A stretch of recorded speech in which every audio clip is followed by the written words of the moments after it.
इधर रियासती वज़ीर ममलिकत बराए सेहत आसिया नकाश ने कहा है कि वादी में पैदाशुदा सूरत की वजह से जहाँ वादी में मौजूदा अस्पतालों में इजाफी बोझ बढ़ गया है, वहीं वादी में उन मरीजों जो पहले ही मुख्तलिफ मोहलिक अमराज में मुब्तला हैं को बर वक्त चेकअप नहीं मिल पा रहा है। ताहम हुकूमत ने ऐसी बीमारी में मुब्तला मरीजों के लिए ज़िला अस्पतालों में दवाइयाँ मैसर रखी हैं। उन्होंने कहा कि अगर इन मरीजों को दवाइयाँ मिलने में मुश्किलात आ रही हों तो वो मुतलका हेल्थ अफसरान के साथ रब्ता कायम कर सकते हैं। से पॉजिटिव पेशेंट्स जो हैं रिलेटेड टू डिफरेंट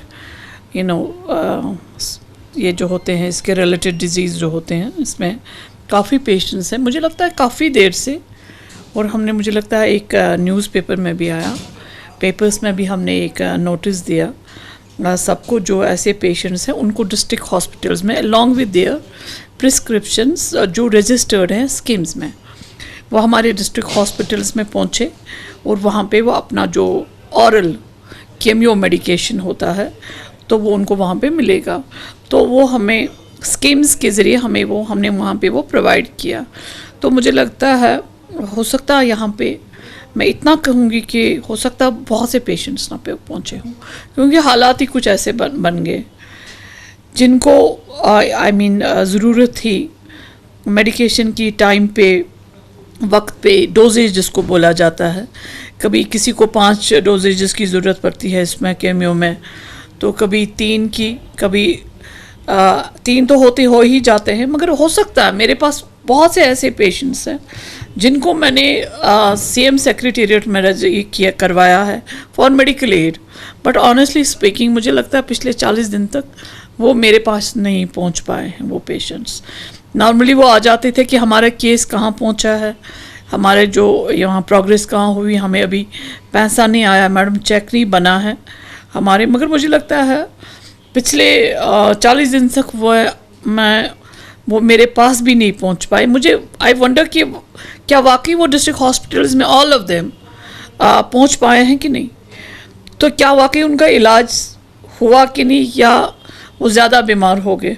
तो आपने ये सवाल किया, मगर अपनी तरफ से जो हेल्थ डिपार्टमेंट और स्कीम्स ने जो आपस में कोऑर्डिनेट किया, उसमें हमें स्कीम्स ने कंटिन्यूसली सप्लाई करी मेडिसिन ऑरल मेडिसिन जो इस दर्द इस के लिए होती हैं, केमियो ऑरल केमियो के लिए, वो उन्होंने हमें कंटिन्यूस, जब हमें उसका कभी ये भी शॉर्टेज भी हुआ तो we talk to schemes and वो उन्होंने हमें वो बराबर सप्लाईज दी हेल्थ डिपार्टमेंट को। अब कितने लोगों को मिला होगा मैं ये नहीं कह सकती कि वाकई सबको मिला, तो I am not sure of that.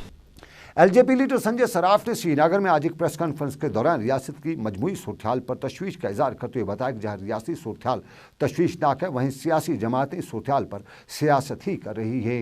National conference और MLA हबा कदल का बराए रास्त नाम लेते हुए उन्होंने बताया कि जहाँ इस जमात ने 1947 से कश्मीरियों के जज्बात के साथ खिलवाड़ किया है, वहीं आज भी ये जमात सिर्फ सियासत कर रही है। Everybody knows it is a political issue, it has to be resolved. लेकिन उसके लिए तो हमें हमारा पथराव स्टोन पेल्टिंग बंद करनी पड़ेगी। ये हमारी जिम्मेवारी है, मेरी जिम्मेवारी है, मेरे को अपने बच्चों को रोकना पड़ेगा इस चीज के लिए। जब हम स्टोन पेल्टिंग करते हैं, वहां से फायर होता है, पैलेट गन हो जाता है, मेरा बच्चा एक शहीद हो जाता है, और we are losing our youths. आज प्रेसिडेंट प्राइम मिनिस्टर के साथ अपोजिशन पार्टीज मिलने जा रही है। They are the same opposition parties जो पिछले 47 से यहां पर रूल कर रहे हैं। जब रामचंद्र काग प्राइम मिनिस्टर था कश्मीर का, किसने चेंज करवाया?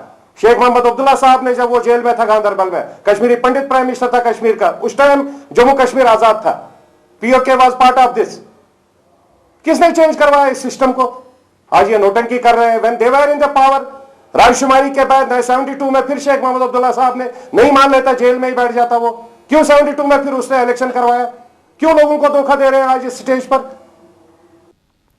रियासती वजीर बराए फूड चौधरी जुल्फकार अली ने श्रीनगर में अफसरान की आज एक मीटिंग तलब की, जिसमें महकमे के अफसरान ने शिरकत की। इस मौके पर जहां वादी में मौजूदा सप्लाई का जायजा लिया गया, वहीं उन्होंने अफसरान पर जोर दिया कि वो गिरा फरोशी के खात्मे के लिए काम में सूरत लाएं। चौधरी जुल्फकार अली ने इस बात पर हैरत और ताज्जुब का इजहार किया कि वादी में सीमेंट और दूसरी चीज़ों को दुगने दामों पर फरोख्त किया जा रहा है, जिस पर उन्होंने अफसरान को बताया कि वो अपने ऐसे मुनाफाखोरों पर शिकंजा कसें जो आम लोगों को दो हाथों लूट रहे हैं।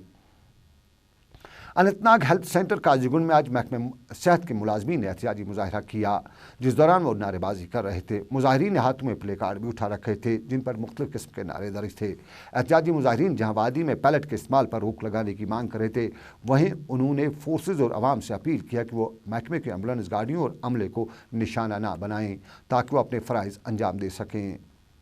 मकसद है कि महकमे सेहत जो काम करता है ये इंसानी खिदमत के लिए काम करता है। हमारे पास मरीज़ आता है, वो किसी किस्म का भी हो, वो हमारे लिए मरीज़ है। हम चाहते हैं कि हमें खिदमत करने ये फ़र्ज़ हम अपने अंजाम देने का पूरा मौका दिया जाए। हमारी गाड़ियों को ना तोड़ा जाए, हमारे ड्राइवरों को काम करने दिए जाए, हमारे डॉक्टरों और स्टाफ को अच्छी तरह से अपने फ़र्ज अंजाम दिए जाने। इधर Jammu Kashmir health and family welfare employees confederation के चेयरमैन गुलाम नबी परंगी ने अपने एक बयान में हालिया दिनों एम्बुलेंस गाड़ियों की तोड़फोड़ और मुलाजमीन पर सरकार के रवैये की सख्त अल्फाज में मजम्मत करते हुए बताया है कि रियासत में महकमे सेहत के मुलाजमीन तनदेही से आवाम की खिदमत अंजाम दे रहे हैं, ताहम कई जगहों पर इन लोगों को परेशान किया जा रहा है। उन्होंने रिजेक्ट मुलाजमीन की गिरफ्तारी पर सरकार से मुतालबा किया कि इन मुलाजमीन को फौरी रहा किया जाए और आवाम से भी उन्होंने अपील की कि वो सरकार की एम्बुलेंस गाड़ियों को नुकसान ना पहुँचाएँ।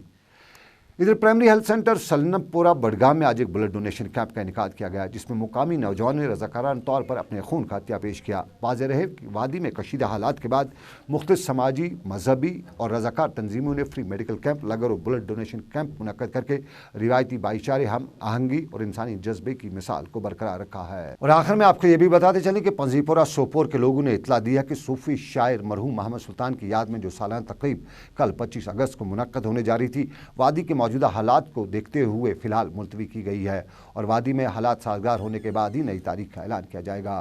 तो ये था हमारा आज का उर्दू खबरनामा। आज के उर्दू खबरनामे में बस इतना ही। अपने मेज़बान सनम एजाज को इस वादे के साथ दीजिए इजाज़त कि अगर ऊपर वाले ने चाहा फिर करेंगे आपसे मुलाकात रात 10:30 बजे दिन भर में। तब तक रखिए अपना ख्याल, दुआओं में हम सबको रखिएगा याद। अल्लाह आपका मेरा सबका निगहबान हो। अल्लाह हाफिज़।